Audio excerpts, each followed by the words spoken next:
বলে গেলেন। তাই 3 নম্বরটা হলো গুরু অবজ্ঞা। যিনি সদ্গুরুদেব তিনি শাস্ত্রের বাইরে কোনো কথা বলবেন না। যিনি সদ্গুরুদেব তিনি তখন মন গড়া কোনো উপদেশ কাউকে দিবেন না,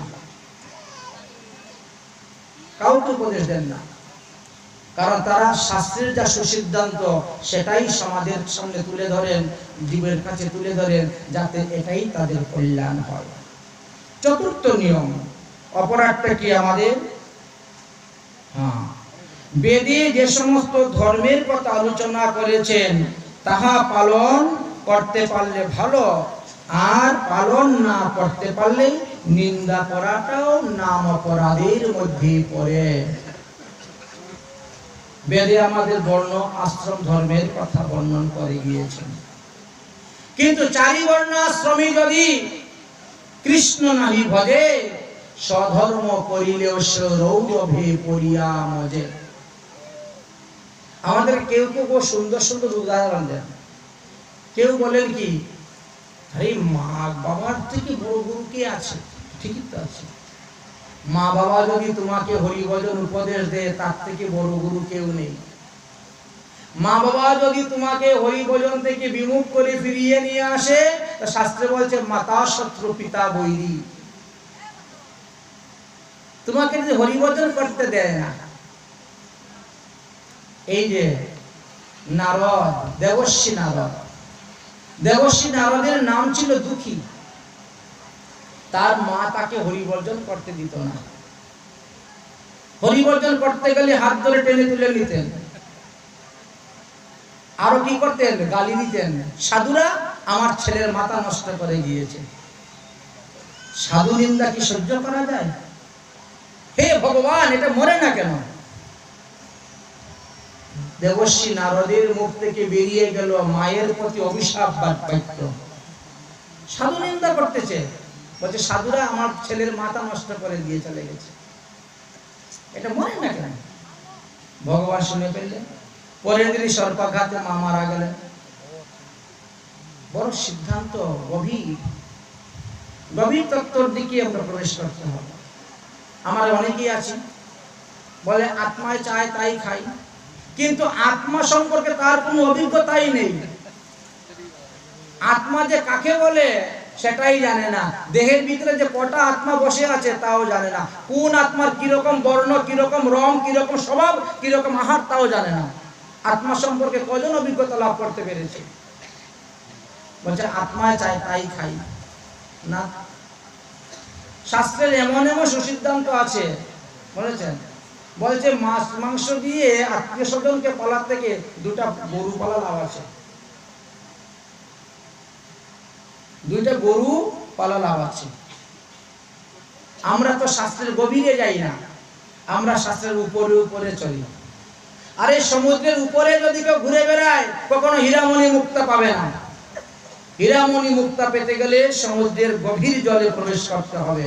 ঠিক তেমনি ভাবে ধর্মেরও গভীরে প্রবেশ করতে হবে। ধর্মের গভীরে প্রবেশ না করলে পাবেন না। যে নামের দ্বারাই বলছেন এক দীক্ষার প্রয়োজন নেই, দীক্ষা পুরস্চরণের অপেক্ষা না করে,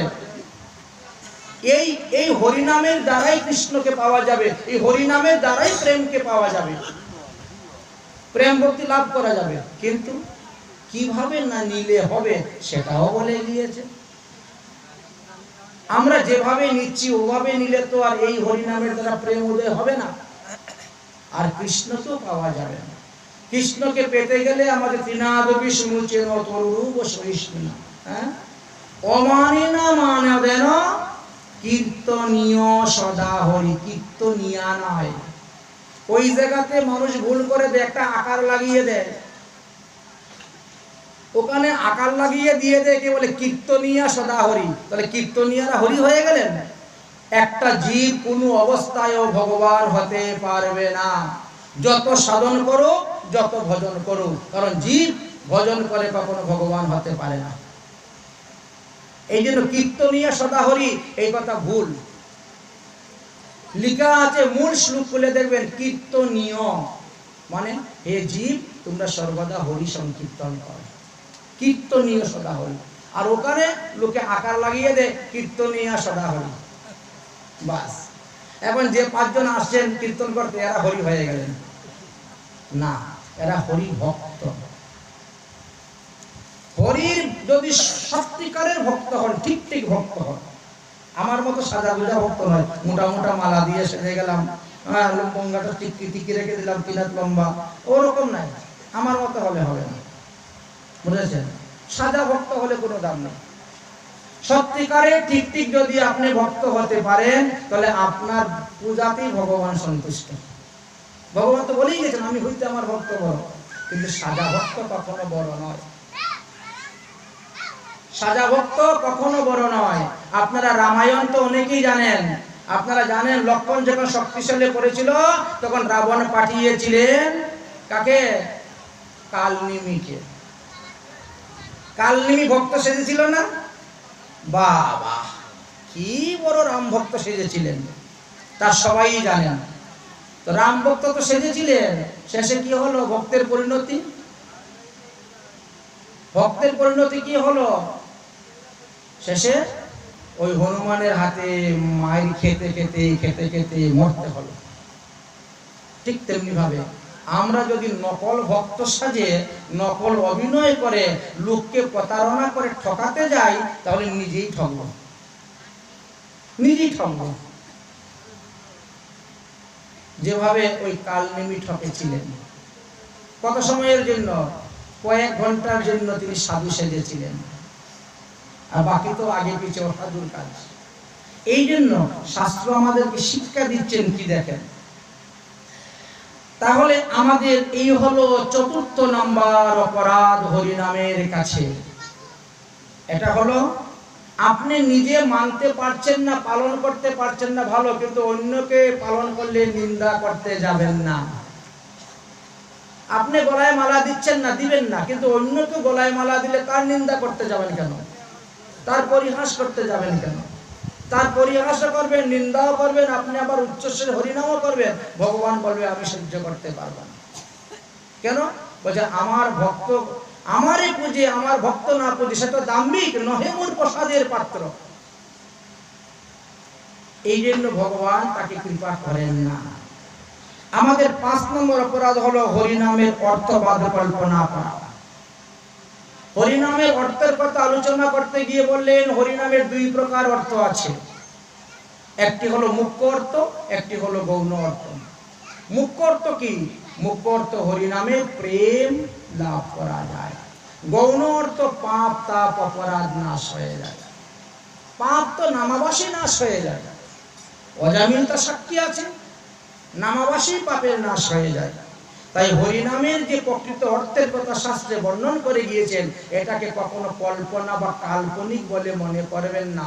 বলে তাহলে আমরা ফল পাই না কেন? ফল পাই না আমাদের বিধি বিধান অনুসারে হরিনাম করা হয় না বলে। আমরা বিধি বিধানে গন্ডগোল করে দেই বলে আমাদের নামের প্রকৃত ফল আমরা লাভ করতে পারি না। এই জন্য হরিনামের অর্থবাদ কি কখনো কল্পনা করতে যাবেন না। 6 নম্বর আমাদের দোষ কি জানেন? 6 নম্বর দোষ হলো যেই জন নাম বলে পাপ বৃত্তি করে। আমরা জানি যে নাম করলেই পাপের নাশ হয়। শাস্ত্রেও লেখা আছে এক হরিনামে যত পাপ হরে, পাপীর সাধ্য নাই তত পাপ করে। আর এই জন্য আমরা পাপও করি, হরিনামও করি।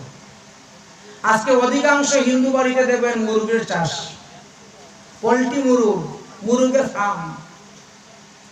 আবার এরাও কিন্তু আবার নাম দিকে বড় বড় দক্ষিণা দেয়। এক একজনে 5,000, 7,000, 10,000 টাকা দক্ষিণা দিয়ে দেয়।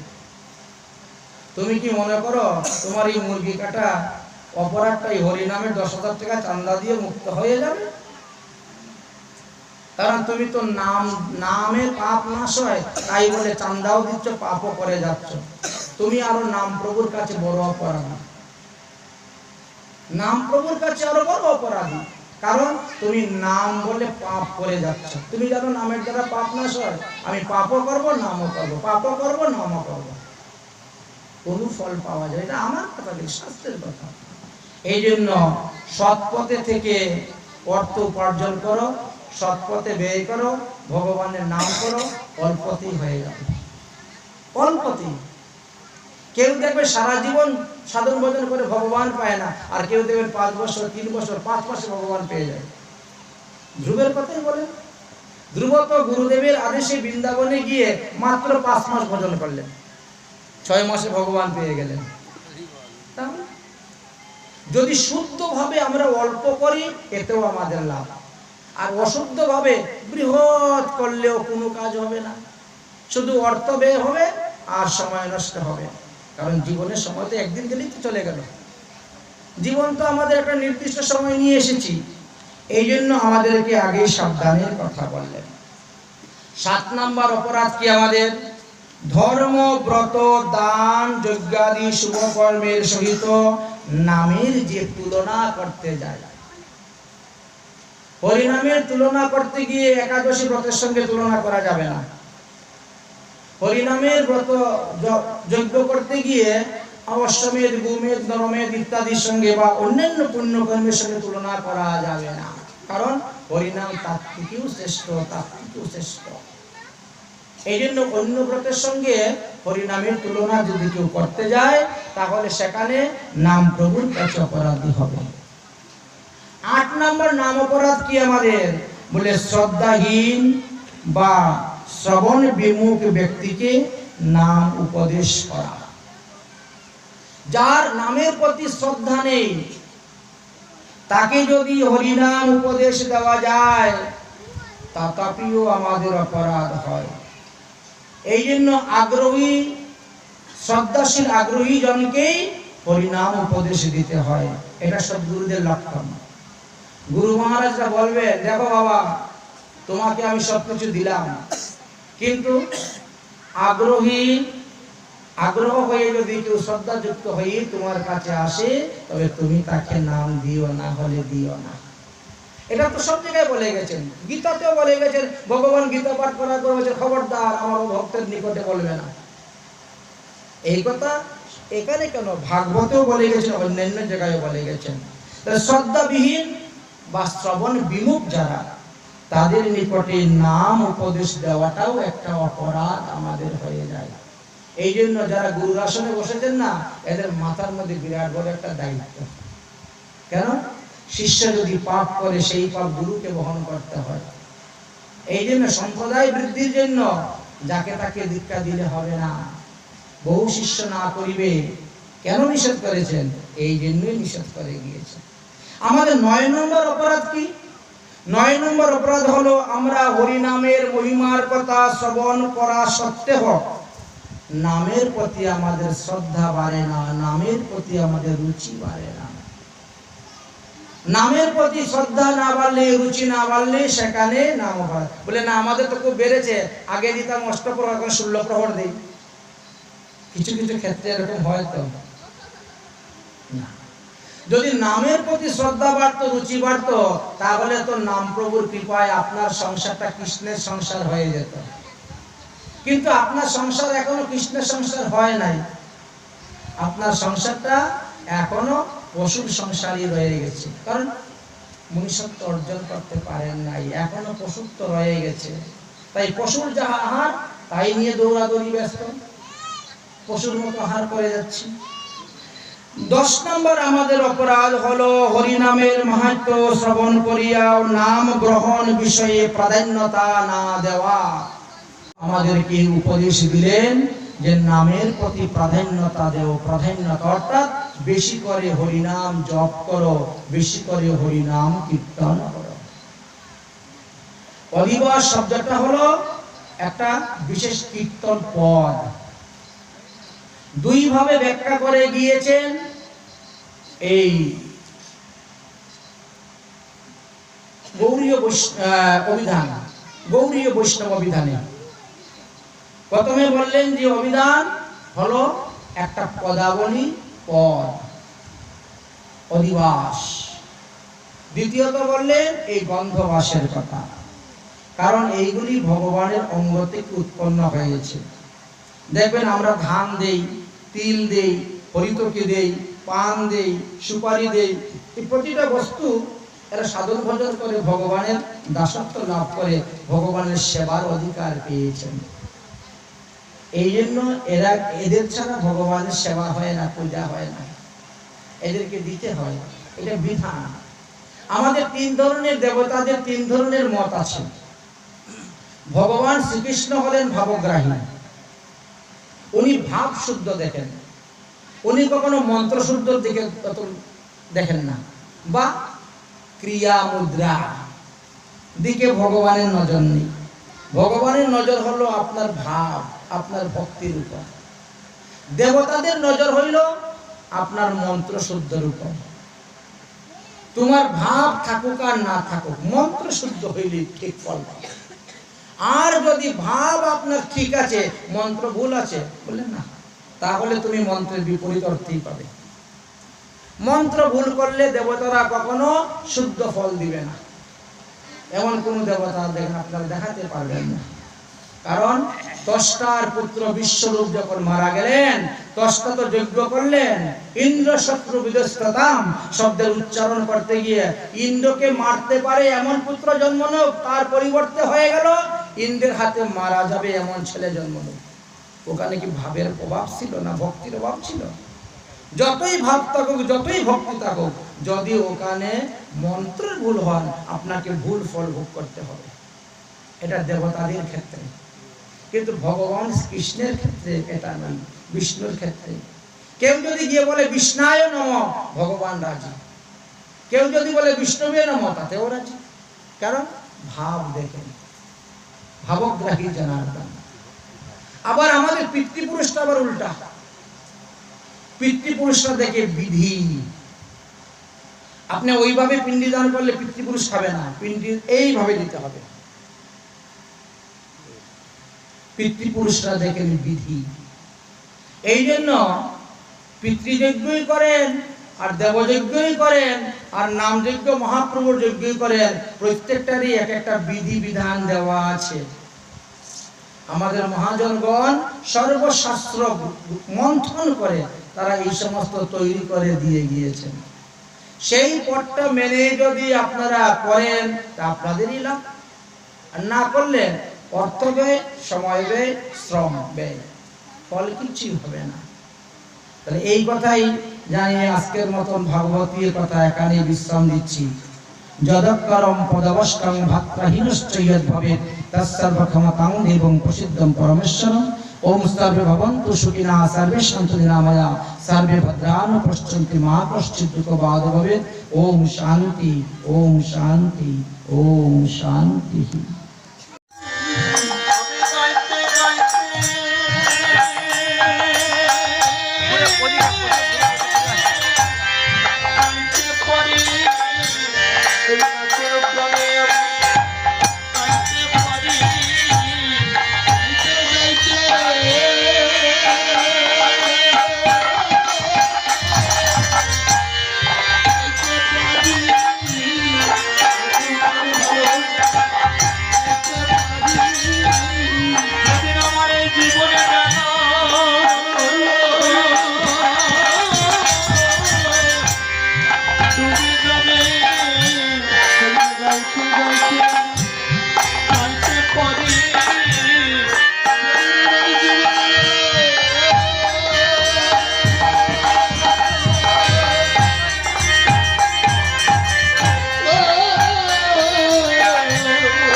রে